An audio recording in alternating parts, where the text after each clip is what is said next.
Eh ben, Damien et Alain, merci beaucoup pour ce nouvel épisode de RMA sur la presbytie.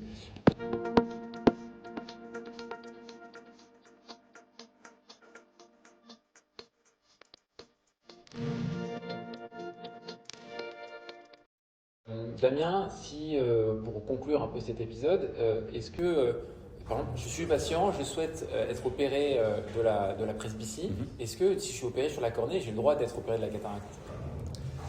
Tout à fait.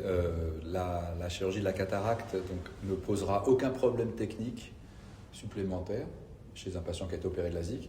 Simplement, en préopératoire, il faudra tenir compte de l'antécédent de chirurgie réfractive pour adapter le calcul et le choix de la lentille intraoculaire, donc de l'implant. En particulier, si le patient souhaite des implants multifocaux ou des implants à profondeur de champ, on devra être un peu plus rigoureux dans la sélection de ces implants en fonction du profil que la chirurgie cornéenne a induit au niveau de la cornée. Mais encore une fois, la chirurgie de la cataracte non seulement sera possible, mais sans aucun problème technique, simplement un peu plus de précaution et un peu plus peut-être notamment de précaution de calcul pour la puissance et le choix de l'implant intraoculaire.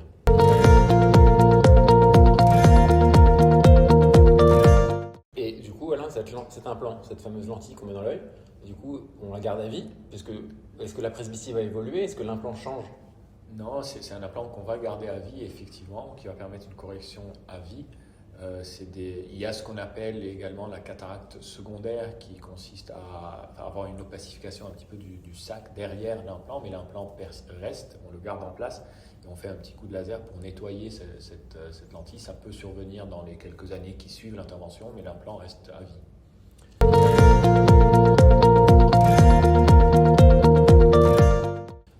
Du coup, chirurgie de la presbytie, vous le recommandez à tous vos patients? C'est quelque chose dont on doit parler à tous nos patients presbytes de prime abord? Voilà, c'est une chirurgie qui est moins populaire que la chirurgie de la myopie. Pas mal.